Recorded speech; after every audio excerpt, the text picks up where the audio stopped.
So may tatanungin ulit tayo sa theology, Ask Theo. This one is a most often asked question, Father, na sinasabi, if we can pray to Jesus directly and ask for His mercy, in confession, why do we go through a priest? Oo. Meron siguro konting context yan. Kasi, when we say, I believe in God, the Father Almighty, in Jesus Christ, His only Son, and the Holy Spirit, sabi natin, I believe in the Church. The Holy Catholic Church. Oo. At nung si Kristo ay nag-ascend into heaven, binigyan niya ng mandate ng parang kautusan na teach them all that I have told you and make them disciples, baptizing them, di ba? And baptizing is first and foremost forgiving their sins. Yun ang unang effect ng baptism. The original sin. Original and personal sins. And personal sin. So therefore, when you say you baptize them, ngayon ang ating baptismal rites, palaging tinatanong muna do you reject Satan? Do you believe in God? Believe in God? So di ba? So meron kang confession of faith. Di ba? So you say your faith as you say your rejection to Satan. You profess your faith. And na-realize din nila noon that you have also to say your sins. And yun na nga I believe in the forgiveness of sins. Oo, kasi nga, public. Kasi na-offend mo si Kristo at si Kristo ay katawan din niya, the body of Christ, the church. Hindi sila magkahiwalay Bakit? Yung body, wala bang head? Si Christ ang head. Yung head ba, walang body? So when you offend Christ, while you seek His forgiveness, sabi niya, kasama dyan ang katawan ko. So when you confess in a private confession, actually it's a public confession. Yun lang, mitigated nga ng inang simbahan because maybe, alam nyo, hindi naman lahat ng tao alam ang kasalanan mo, di ba? Kaya nga sabi ni Pope Francis hindi naman dahil kasi nagkasala isang tao, dapat ilagay na natin sa ating Viber o ilagay natin sa ating Facebook, nagkasala ito. Anong kinalaman ng taga-Africa tungkol dun sa taong yun? Ba't mo sisiraan ng pangalan itong taon to sa iyong lipunan? Ang kanyang kasalanan is to a very specific, or let's say, group of person, specific person, di ba? Yet, that person needs to acknowledge na nagkasala siya. Bakit? How could he be forgiven pag hindi niya in-acknowledge? So, ano ba yung tanong mo? Bakit si Kristo? Bakit dadaan sa pare? Kung pwedeng mag-ask ng mercy kay Jesus, pero dadaan tayo sa pare for the sacrament of confession. Or reconciliation. Kaya nga, in-acknowledge ko kay Kristo, pero sabi ni Kristo, the sins that you forgive, they are forgiven them. And the sins you do not forgive, you retain, they are not forgiven, they are retained. Yun ang sinabi ni Jesus sa mga apostles. Maging kay Peter, maging sa apostles, maging sa resurrection, receive the Holy Spirit. No? The sins you forgive, they are forgiven. Kaya, dumadaan ka sa simbahan. Ngayon, ibig ba sabihin, mas may kapangyarihan ng inang simbahan? Is the church more powerful than God? No. But God empowers. God does not monopolize His authority. How do you say that? Bakit? Imagine, ang Diyos ba ang mag-aalaga ng mga anak ng isang mag-asawa? O may authority ibinigay sa mag-asawa na alagaan ng mga anak? To the point na fourth commandment yon, honor your father and your mother. So, ibig sabihin, ang ating mga magulang are endowed with authority by God. So, I'm sure God makes them His parang tulay to give His love. Why don't they become also the tulay to show our remorse for our sins to God Himself. Hindi naman one way lang yung tulay eh. Ang Diyos, ang tao para sa atin. Pwede rin ang tao, sa simbahan, sa Diyos. At lalo na kasi, ang anak niya, naging tao. Ang incarnation na yan, naandyan din ang tinatawag nating the church. The church is the enfleshing of the incarnation of the Son of God today. So, Father, tulad ng Eucharist, in-institute ni Jesus, diba, this is my body. Nung sinabi niya, bago siya umalis, what if the apostles, the sins you held bound are bound, and the sins that you retain are retained. It's like instituting the sacrament of reconciliation. Yes. In a way. Na may task na yung apostle o pare ang binigyan ng way to go through this sacrament of reconciliation. Now, that is what we would call a Catholic interpretation. Oh. Di ba? Kasi ang ibig sabihin ng words to Jesus can be interpreted differently. Okay. According to the belief of the person na sabihin natin, well, it could be called Christian communities, Christian fellowships, pero they interpret it not using the church or not saying that the church need to exist to do what God wants to do for us.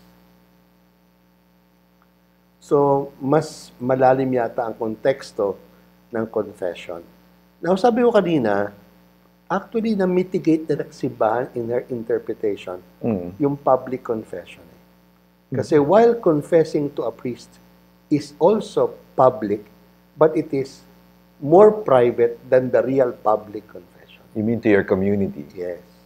And yet, the public confession continues. Yun lang, may pagka-general. Di ba sa simula ng misa? Yung penitential rite na tawag natin. I confess to Almighty God, Lord of mercy. God, and to you, my brothers and to you, my sisters. brothers and sisters. Sinasabi rin naman natin yan eh. While we confess directly to God, but I also confess to you, my brothers and sisters. So, public yun ha. Ngayon, generic, kasi hindi mo sasabihin. Yung kung kasalanan specific. Kati mo ba sa asawa mo, uy, meron ginawa ka ganun. Nangaliwa po ako, brother, sister. Gano'n. Oo, di ba? And sad part ito po, ang Diyos nagpapatawad at nalilimutan. Forgive and forget. Oo. Ang tao, nakakapagpatawad, pero hindi nakakalimot. So, di ba? The mercy of God is so huge. And that's why the church says, let's still confess it publicly, pero let's put it in a more private. In the sacrament. In the sacrament. Between the priest that represents now the body of Christ and Christ Himself. Kaya public din siya in a way. Yes. Question. After the confession, kasi nung panahon iba pa yung form niya eh. Bibigay sa yung penance is like 4 Hail Marys. The penance is specifically after the absolution of sin for what? Yun ang napag-usapan sa isang episode about purgatory. Kasi pwede niyang gawin doon a corporal work of mercy. Ako, nakapagpakumpisal ako. When I heard in confession, I will not tell who, when, where, nakatatlong abortion siya. Ang sabi ko, kaya niyo po bang mag-adopt ng bata? As a corporal work. As a way of justice to what you have done to 3 aborted fetus. Father, paano yun? I mean, maybe you could help the asilo. You could adopt from a distance ang tawag. You take care of that little child until he becomes grown up to about 18 to 21. Send some money. Part of your, let's say, proceeds of life, of living, yung sweldo, ipadala mo. Are you willing to do that? Alam niyo kasi, Mm. pag sinabi niyang hindi siya willing, ang pari po ang mananagot. Oh my. Yes. Kami po, kaming ubo po as the judge, if we want to show the mercy of God, kasi kita namin, hindi naman niya kaya, we'll have to do it for her or for him. In what manner? Then, if that is the real paratang, so maybe I will assign that part of my income as a priest, or I would be helping, let's say, pro bono, ang isang asilo with my pakumpisal, pa-recollection, give my time to an asilo. Ang laki palang responsibility ng pare. Kaya mahirap din magpakumpisal po. Oo nga. Dala Kasi, niyo rin. Dala mo yung bigat ng pagkakasala. Bakit pwede namin gawin to? Eh, sabi ni Yeso Cristo Di ba? Follow me. And yung follow me, radical sa pari And so Jesus Christ took the pain of sin to Himself. That's true. So sana pag-ingatan nyo na mahalin nyo ang mga pari din kasi you don't know what we undergo because of the sins of humanity. So, tingin nyo siguro sa akin, mataba, hindi yan nagsasuffer. Hindi naman. Hindi ko Siguro, inisip. hindi mo naisip pero nakikita mo No? Pero ganun na nga, na hindi naman sa pagdadayat o pag-ayuno yan There are many ways of reparation ang tawag dyan, like what Fatima said, or even the Sacred Heart said, reparation for the sins of the world. Yan. Father, question. Sabi mo, halimbawa, may taong 3 beses nagpa-abort o siguro 3 beses nagnakaw. Paano kung paulit-ulit yung confession, yun pa rin yung kasalanan? Well, mabuti kung pare-parehong pari pa rin. Di ba? Masitrace niya yung history. Well, ang hirap i-trace niyan kasi syempre, meron namang takip Di ba? And so, we don't make a record of the past confessions.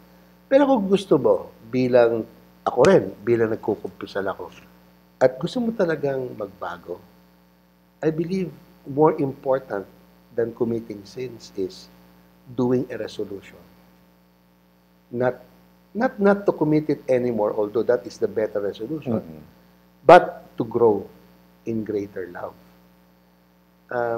Ako po yung Don Bosco, Salesian of Don Bosco. Isang panaginip, real dream of Don Bosco was na-meet niya ang demonyo ko sa kanyang panaginip. Bilang pare, at sabi niya, save souls. Di ba? So, ginawa niya.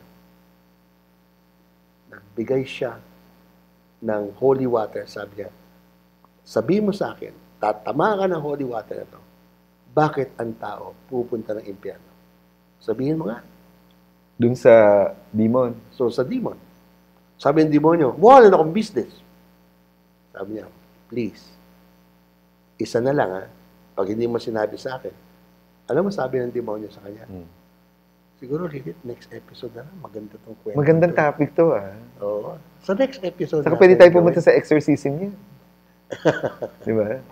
Alam niyo, paglaban sa demonyo. Tanungin niyo uli kami tungkol diyan sa confession na yan. Wow. At ang result ng injustice na ginagawa natin. At bakit mas mahalaga ang resolution. Ganda. So, babalikan natin yan. Keep on asking Theo.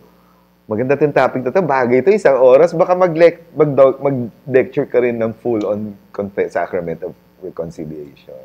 Pero pag nag-aral ka sa theology, may study of the sacraments, which you'll be surprised, it's so deep and touching. Huwag kayong matakot sa theology kasi theology means ang definition is faith seeking to understand. That's true. You don't have to study formally Kasi lahat naman kayo nagtatanong seeking to understand your faith.